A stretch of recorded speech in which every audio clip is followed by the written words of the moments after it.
Okay, I'm sure there'll still be people arriving, but we'll get started so we don't run over time. And just to let everyone know before we begin, the seminar will be recorded for the presentation, and then we'll turn off the recording for the Q&A at the end.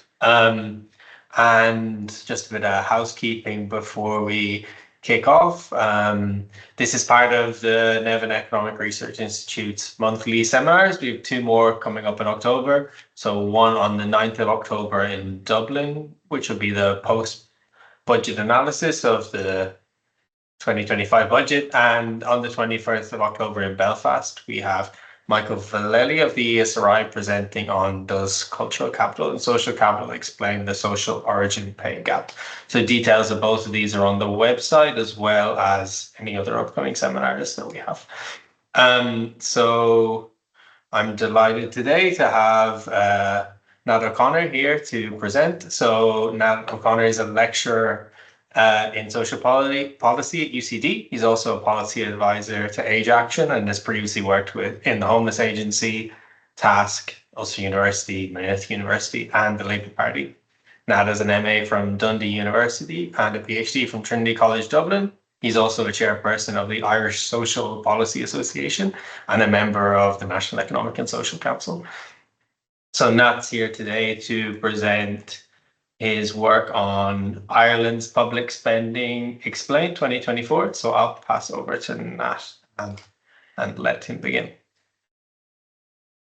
Thanks very much, Chris, and thanks to you all for being here. I'm delighted to present this report. I'm going to share my screen in a moment, and so you should then be able to see a set of presentation slides here. And just let's say thanks to the Nevin Economic Research Institute for hosting me for this. I'd like to also thank the UCD Geary Institute for Public Policy, which published the report. And you can find a full copy free of charge at publicpolicy.ie, which is now the website of the UCD Geary Institute. So my motivation for this report, it started off as me putting together facts and figures on a spreadsheet, and I was then persuaded by Michael Collins at UCD and others that it would be a good idea to actually make a full formal report out of this. But my motivation was public access to information. I did my PhD on the right of people to access information in a democracy, looking at the Irish freedom of information laws in particular. So I've always had that interest. You can see a quote here from Mary Robinson when she was a senator in one of the early freedom of information debates. We didn't get the law then. It was an opposition bill. It came in 9 years later. But this idea that if power devolves from the people to government, we need information, and we're currently often denied information about how power is being exercised. And I'd often say to my students, if you really want to understand public policy, follow the money. But it's not always as easy as that to see where money is being spent. So part of this exercise is really just to clarify where Irish public money is being allocated. A number of you will be familiar with the key documents. We have a new website, whereyourmoneygoes.gov.ie, which provides very high level facts and figures on, for example, 55 point something billion going on social protection, 22.8 billion on health, and so on. And you can click on some of these and get a bit of a breakdown, but it's still fairly high level. And you might be left scratching your head, okay, we're spending nearly 23 billion on health, but where exactly is that money going? On the other hand, you get the estimates for public services during the budget as part of the papers, and a few months later in December, the revised estimates for public services, which is nearly 300 pages of line item detail. And in a sense, there's almost too much information there about where public spending goes. And it's broken down into such small amounts that, again, it's almost too granular. You can't get a sense of where money is going. So what I tried to do is get something in between.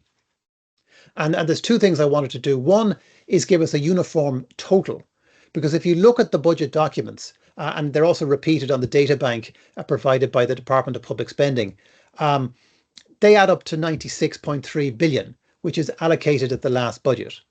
But if you look at where your money goes.ie, it's 110.1 billion.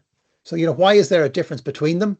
Well, it's this thing, what they call non-voted spending, because the data bank and the revised estimates give us voted spending. There's 47 headings that are used to divide the budget, but its non-voted spending is included, which is things like our debt servicing, EU membership fee, and so on, which are included as well. So I wanted to have a sort of a bigger total to understand, that the full picture, if you like, of public spending.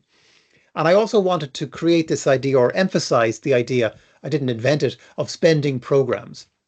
Discrete packages of spending that are not as big as health spending, but not as granular as the line items in the budget documents. So what I did was I used the data bank, where you can download a block of data from the website, and you can get either tier 1 or tier 2 spending items. So half the work is already done, in the sense that a lot of departmental spending is, if the department is big enough, is divided up into 2, 3, 4, 5 areas of spending, which each of those I counted as a spending program. A lot of the old spending program, the votes in the budget process are for agencies like the Ombudsman, the Controller and Auditor General, the President's establishment. So I kept those as separate spending programs. But I had to do a fair amount of work, because the detail isn't there for education, for social protection, for non-voted spending, or for health. So I had to rejig those, and it's all explained in the report how I did that. I wanted to include local government spending, because there's a whole lot of local government spending comes from central government that is in the budget, but equally local government raises a lot of money through commercial rates, through local property tax, and through selling property, which allows it to do things, provide further services, but that's not counted or included in the national budget documents. So there's a bit of a mismatch there. And then on principle, I included regional government, because regional government obviously is very important in many European countries, but not here. The total I came to is 114.4 billion allocated for this year, 2024. And you can see there's the budget amount, 96.3 billion. There's the non-voted spending, 13.8 billion. And then my estimate for local government spending of 4.32 is simply the same amount of money they spent last year with an adjustment for inflation. It's very hard to get an exact figure, even, after the fact. There's a lot of reports published on local government spending, but there isn't a single report that clearly identifies it in relation to the national budget. So there's really some accountability missing in the national budget process. But anyway, that's how I got to my total. And I'm still not fully satisfied with it, because there's lots of things not included. And I'll explain those by way of a diagram. So if you look at sort of GDP, public spending, 114 billion, and then the private economy, let's say it's going to be 500 billion this year. That's just a back of the envelope estimate. So what we see is there is spending by government departments and agencies. That's voted spending. That's in the public spending side. And then the non-voted spending that I mentioned, that's there too. It's important to say, as part of how we fund public spending, we have a thing called appropriations in aid, which in the national accounts is presented as the difference between gross spending and net spending. So universities charge fees, hospitals levy charges, you pay application fees for planning, or whatever else you might, when you're spending money to avail of a public service, that's counted as negative spending in the accounts. And in particular, social insurance, PRSI, which adds up to 12.7 billion, is also counted as an offset against spending. So that goes in that side. But then you have this sort of X, if you like, this, half public, half private. A lot of our public enterprises are fully commercial. ESB, for example, had a turnover of nearly 9 billion last year. And so that is a state enterprise, but it's acting in the private sector, even though it's sort of owned by the people and pays a dividend to the people. So you have this kind of quasi-public private. Likewise, certain public services, going to a GP, which would be part of public spending in almost every other Western European country, can be a fully private transaction in Ireland, because the GP is private, you pay a private fee, you get a private service. So, it's more complicated than it might look to try and actually get a full picture for all of public spending. A lot of public spending is delivered by charities. I mean, universities and hospitals tend to be set up as charities, but also you have a lot of disability charities, homeless, drugs and so on. all of which are often raising money through private fundraising. Over 6 billion at the latest year's information is raised by them through fundraising, and yet that fundraising is often funding what we would regard as a public service. But it's counted as private because charities are private entities. And then finally, tax reliefs or tax expenditures. These are not the basic tax credits, such as your PAYE credit or whatever, but these are the exceptional reliefs, the research and development tax credit, the pension tax reliefs, and so on, are all a form of tax break or tax expenditure. They're called tax expenditures because if we didn't offer those reliefs, well, then we would gain that money through taxation and we could spend it on something else. And the latest data we have from revenue says that the value of tax expenditures is 7.1 billion, which is a significant amount of money when you compare it against public spending. If it were a spending program on its own, it would certainly be in the top 5. And so this is just an exercise to give you a sense of the scale of public spending and also some of the frustrations of trying to establish really that full big picture, because it just blurs. There isn't a clear boundary between the public and the private, and we'll see more of that as we go on. Where does the money come from? Quite obviously, most of it is taxation. I mentioned social insurance, nearly 13 billion this year. Appropriations in aid, another 4.7 billion added in from the fees and charges that are paid in a variety of different ways. But there are other sources of revenue that come in and that are simply spent from the central account. The National Lottery makes a surplus, and that's handed over to the state, and it's simply spent, usually on arts programs or sports programs, but just allocated by whatever parent department. The National Training Levy is an extra levy that sits beside social insurance. It's a 1% levy. It goes into the fund and it's allocated by the Department of Further Education. And again, a lot of that goes to skills training programs and so on. People will be aware of the Dormant's Count Fund. State enterprise like ESB, they pay a cash dividend to the state as its owner. All of this different revenue comes in and adds to the central fund and is used to pay for public spending. Okay, so believe it or not, this is the only chart in the report where I'm using OECD data from 2022. And so we can compare public spending per capita, per person, across the OECD and a few other countries as well. It's in US dollars for 2022, and Ireland is 27,445 US dollars per person is our level of public spending. And what that tells us is we're very close to the average. We are above the OECD average by a few $1,000s, but we are just below and really quite equal to the European average of OECD members. So, sitting in the middle, if you like, we're not spending as much as Northwest European countries with the more developed welfare states. We're certainly spending less than Norway, Austria, Belgium, but we're also spending less than Finland, Germany, Netherlands. We're even spending less than the United States on a per capita basis. But the gap, while it's significant, can be explained in some large part because all of those countries have a much larger proportion of their population are older people. So they're paying a lot more on welfare. They often have more complex and more expensive social welfare systems, including state pension systems, and they're paying more for health and social care. And indeed, they're paying more in defense, particularly the United States, but also all of those other countries are often now looking to achieve the 2% NATO target for defense spending. So there's not as much scope as you might think for, raising taxation to deliver extra services in Ireland, particularly if you consider that if we decided to move GP services out of the private realm into the public realm, okay, we'd increase our spending per capita, but we wouldn't actually change much in terms of what's achieved with public money. All of this brings the focus to the main thrust of the report, which is where does the money actually go? It doesn't go into a black hole. So where does the money go? What do we get for 114 billion of public spending this year?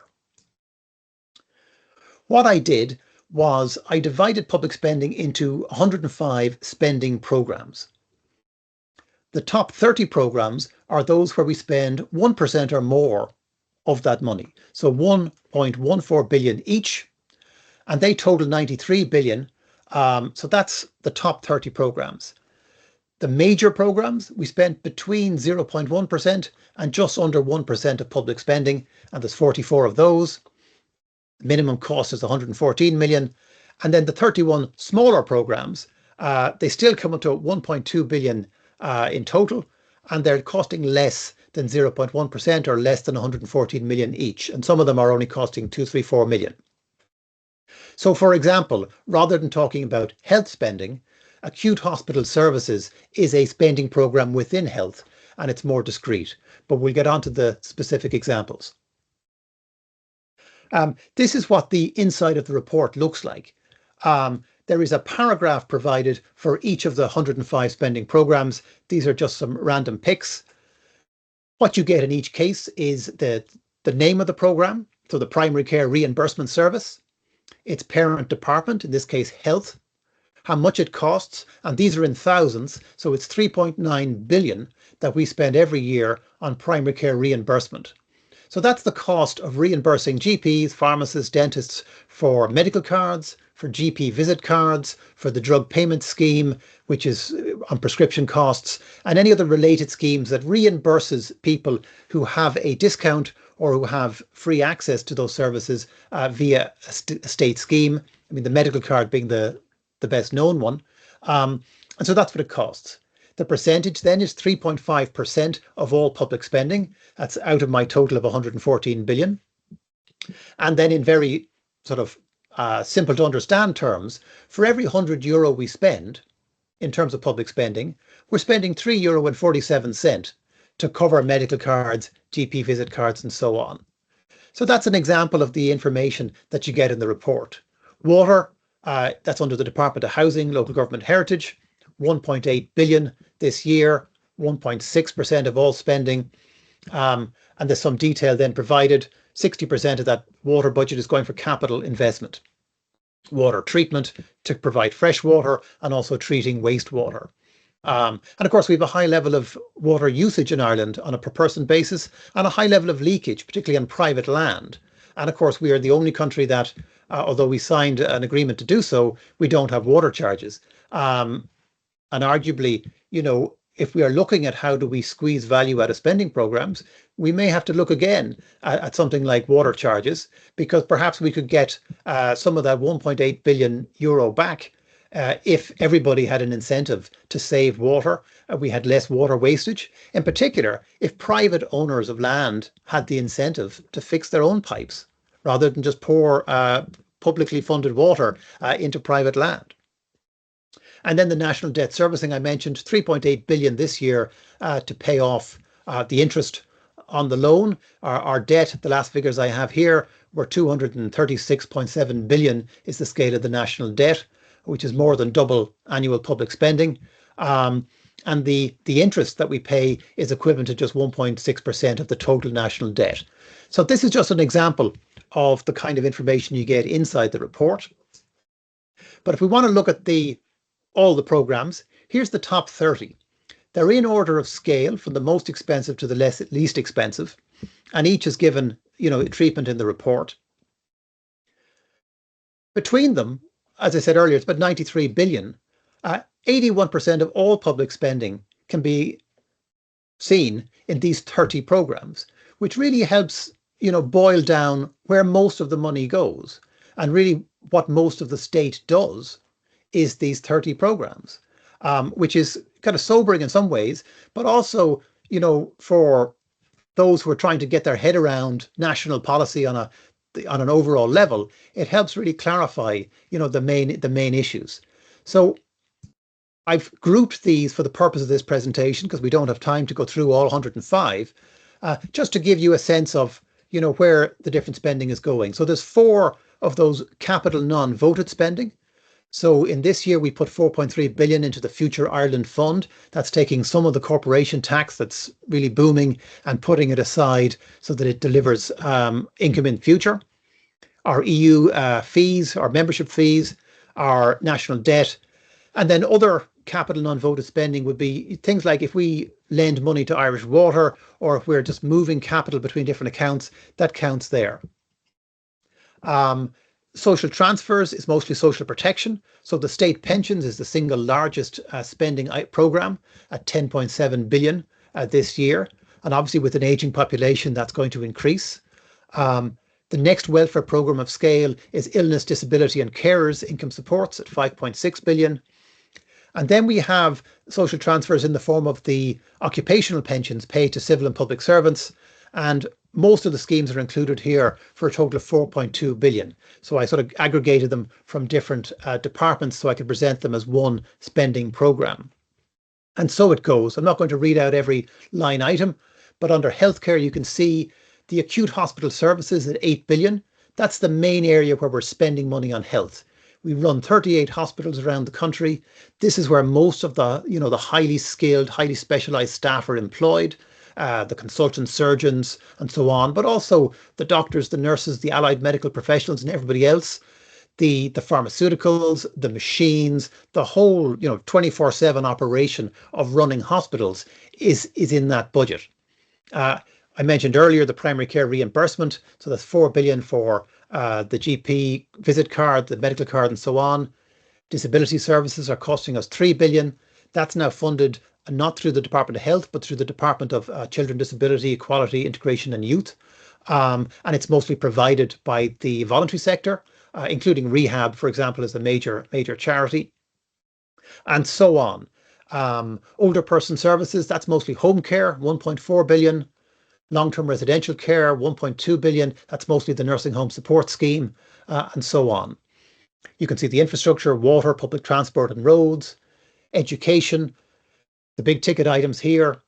We employ primary teachers. We employ a lot of them, 3.3 billion. Secondary teachers, 1.7 billion. The cost of higher education in total, the 2.2 billion contribution made by the state, and so on.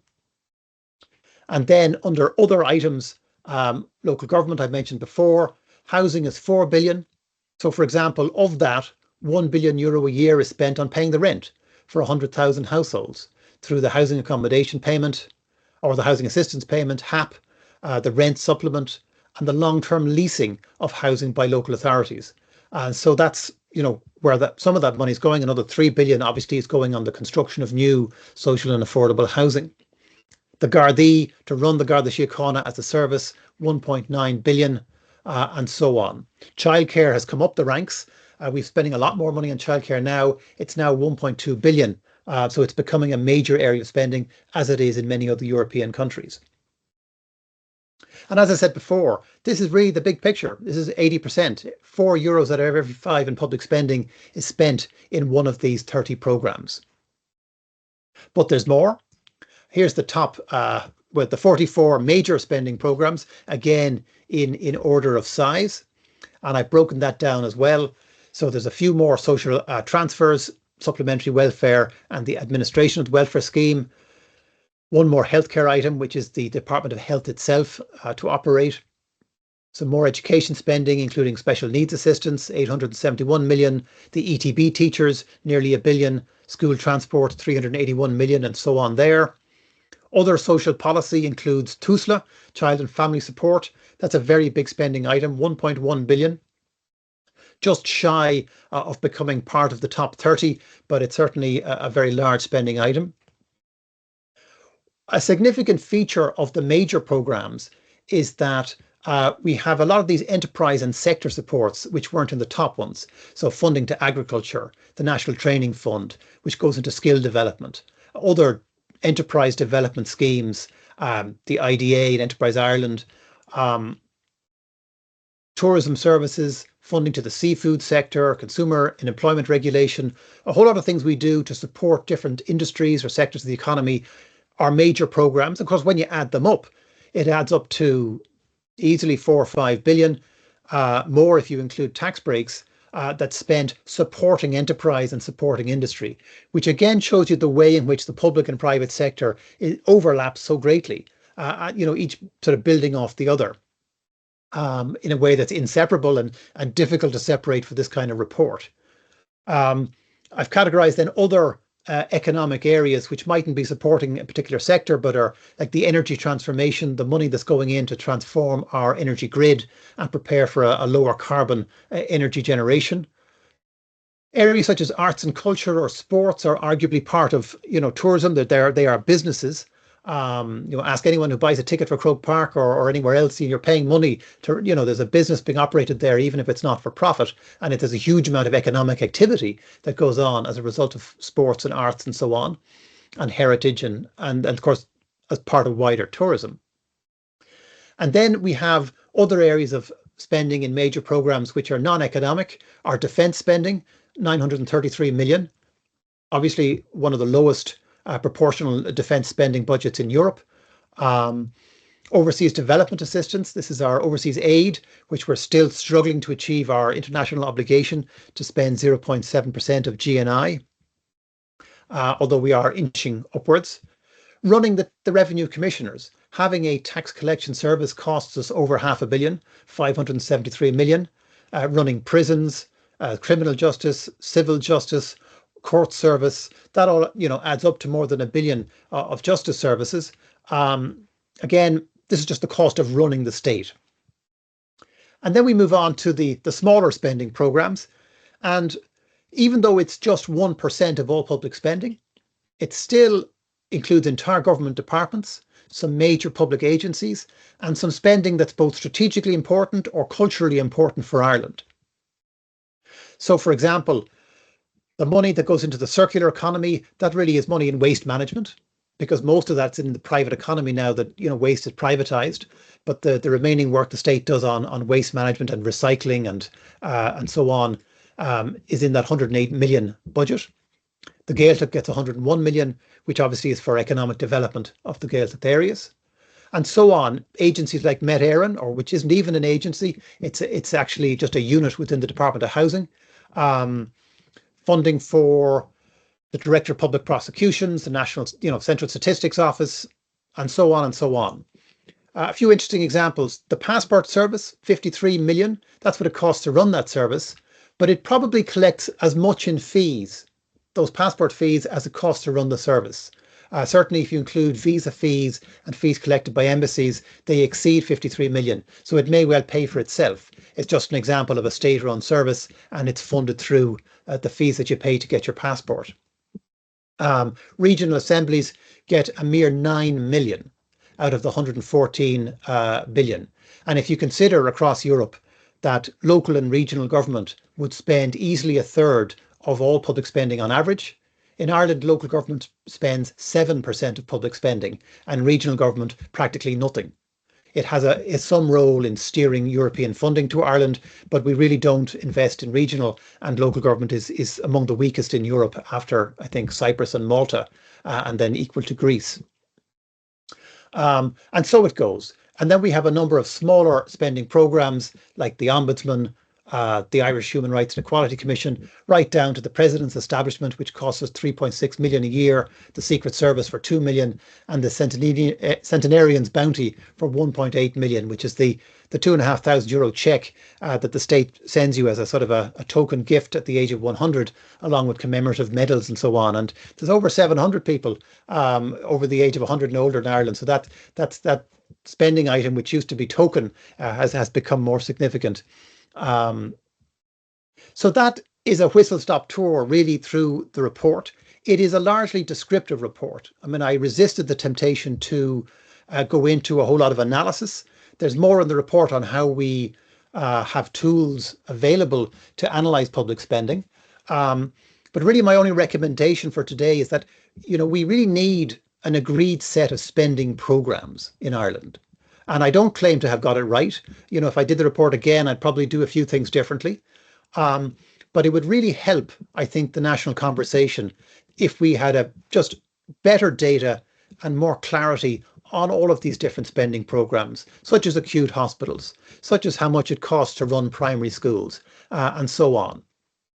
Because then both the conversation at the national budget and just throughout the year, in terms of the back and forth politically on public spending, I think we could have a more serious and mature conversation if we could agree a set of spending programs and publish clear data about those. So that's my plea. There are 17 pages of endnotes in the report. And as I say, you can go on to publicpolicy.ie and get a copy of the report.